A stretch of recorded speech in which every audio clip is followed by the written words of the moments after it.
Welcome and good morning to another edition of the Friday Morning Commute. This is your host, Rovin Doug. Let's go ahead and get started, get you all out of that sunlight. I'll probably have to rearrange that camera here in a second. Good morning, Mr. Texas Leo. So this is it. This is the last Friday Morning Commute until Rise of Iron drops. And after Rise of Iron drops, we'll see what happens. It's been a crazy couple of weeks. As you can expect, if you follow me on Twitter, you'll have noticed that my wife and I have had our fifth child, our first son. So we're really excited. That's why I was kind of not here last week, as I didn't go to the office at all last week. It was really nice. But moving forward, I'm excited to see what happens. You know, we're not planning on having any more kids, at least biologically. So that's always exciting. But from here, let's go ahead and check to see what Xur has for us. For the Titans, he has the no backup plans. For the Hunters, he has the ATS/8 Tarantella chest piece. For the Warlocks, we have the Heart of the Praxis Fire chest piece. For everyone, you need a good plan C all the time. And then, if you're still missing Year 1 primary weapon exotics, there is the primary weapon exotic legacy engram that is available this week. So let me see if I can get this camera. There we go. That should be a little better.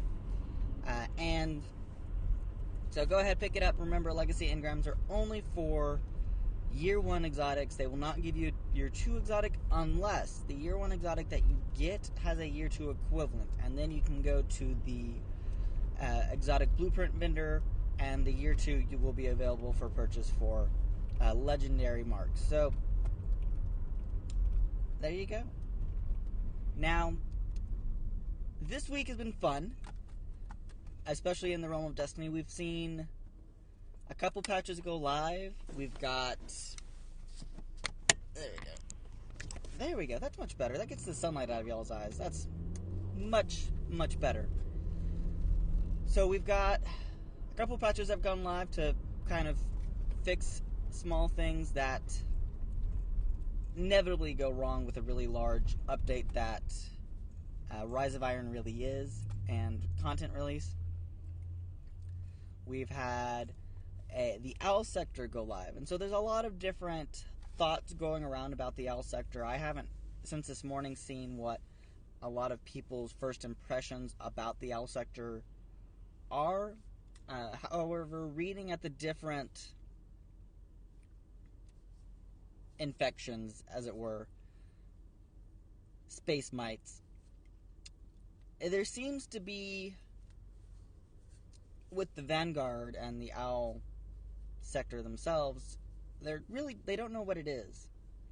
Now, what I put in a Discord to somebody who was asking, what is this?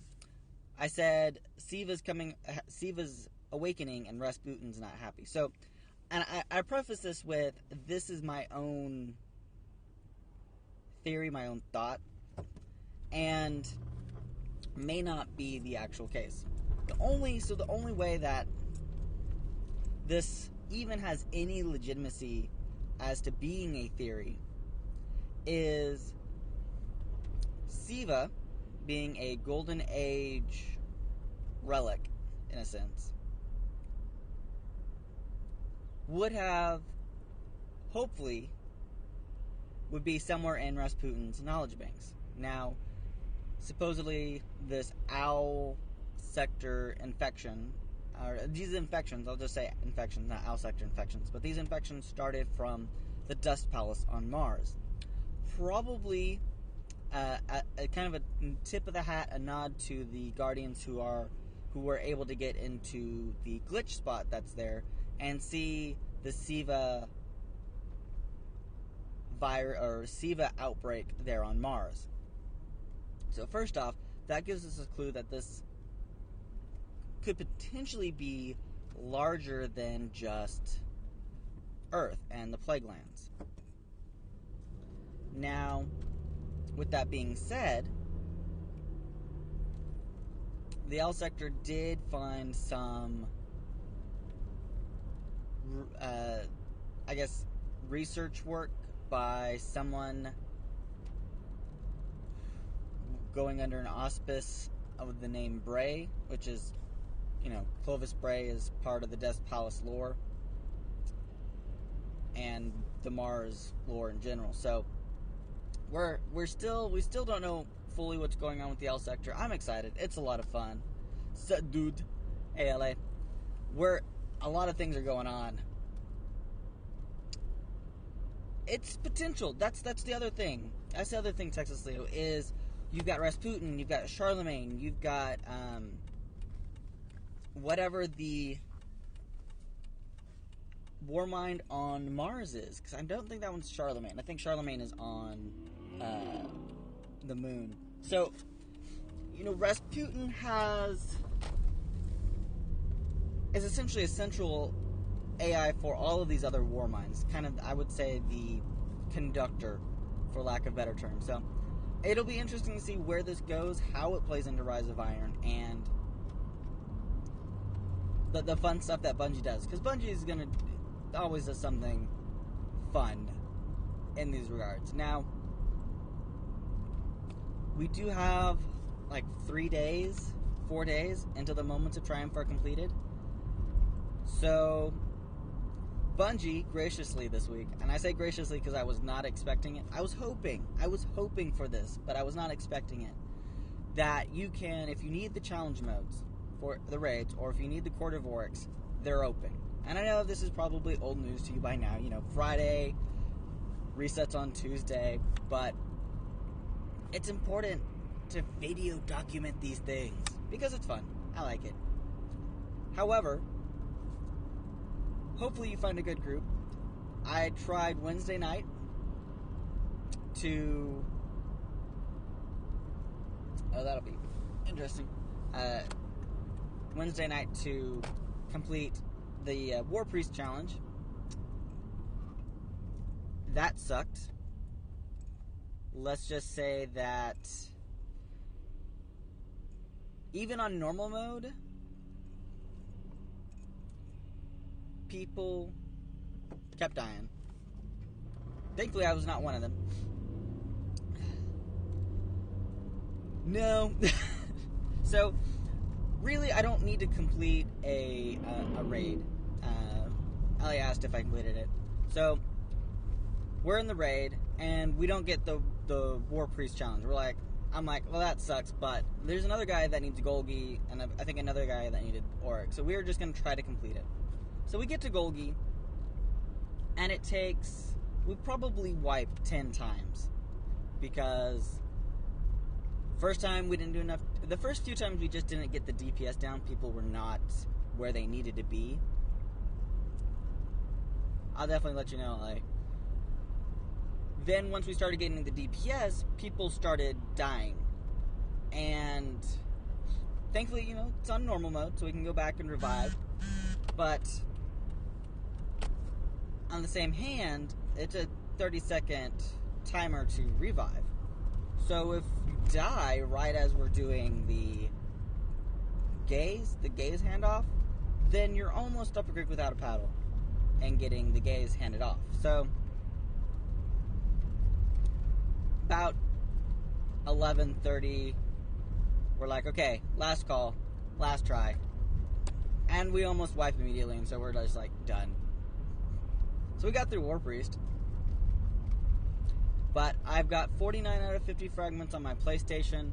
My Xbox, I need more. I need 20, but none of them are raid related, and only one of them is Tier 3 Court of Oryx related. The others are Tier 2.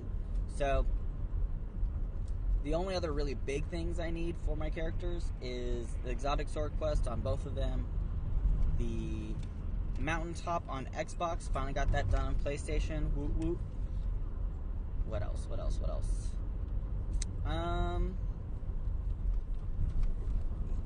Challenge of Elders, Prison of Elders, a couple runs, I've got to get a card for at least one of them and think just a run for the other one.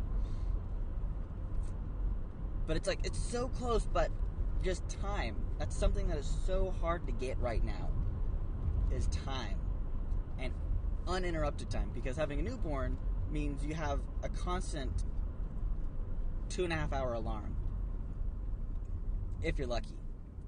So I'm hoping I can get this done. It's super close.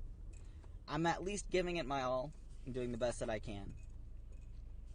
See you later, LA. Thanks for stopping around. Hope you enjoy your Friday morning commute.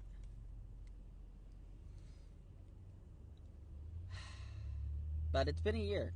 It's been a fun year. I remember staying up Monday night right before taking King dropped, running Skolos and completing it for the first time. I finally had to get a couple experienced Sherpas from my Dad to Destiny clan on the 360 who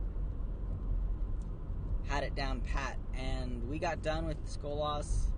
I think we started about 9, finished about 11:30 with the entire 30 PoE level 35. So it was good. It was good. We did really good. I was really excited, really happy, to be honest, because that one was a lot of fun. I guess the reason I want to complete year 2 so bad is there's a t-shirt, and you wouldn't think that you have to purchase the t-shirt, one thing. You wouldn't think that there would be some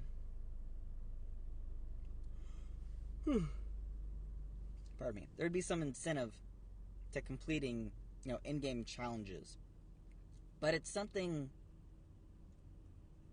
that appeals to a lot of people. It's like, okay, this is easy. Oh wait, it's harder. Oh wait, I have to do certain things to get something. Okay, I'm in. And there's more than likely a psychological effect that could be quoted and cited here and explained. But I just enjoy challenges, and I enjoy what Bungie has done for the community around these moments of triumph, trying to enable all of their player base that is able to complete these. I wasn't expecting, I was hoping, but I was not expecting Bungie to open up the raid and open up the court to do this rotating and all of the challenges. This is something that I don't think a lot of people were expecting. Because they were like, oh, well, Bungie's going to keep the rotation. We're just going to keep rotating it, and I guess we're out of luck. But, alas, here we are. 3 days till Rise of Iron, 4 days till Rise of Iron, and the challenges are there for all. So, I'm here at the office. We're going to go through Xur's bucket list of Assault one last time. We've got the no backup plans for Titans. We have the ATS/8 Tarantella for Hunters. We have the Heart of the Practical Fire chest piece for Warlocks. Plan C for everyone, because who needs Plan A or Plan B? And then we have the Legacy Exotic Engram being of the primary weapon variety this week. Again, Legacy Engrams only give you a Year 1 exotic, weighted towards the one that you currently do not have. So if you need Year 1 exotics, these are the ones you should grab. Again, my name is Rovan Doug. Thank you for being with me this year. It's been a blast, a lot of fun, and I've enjoyed it thoroughly. I hope to see you guys next year in Rise of Iron. Naming scheme for Xur will be a little different, to more tailor it to the expansion that he's in, less more of a year-based. So we'll probably see Xur ROI and then a week number. So anyways, thanks again for stopping by. Again, I'm Rovan Doug, or Halo's Ghost, or hey, that guy. So I will see you guys later. See you in orbit, Guardians. Keep up the good fight. Bye.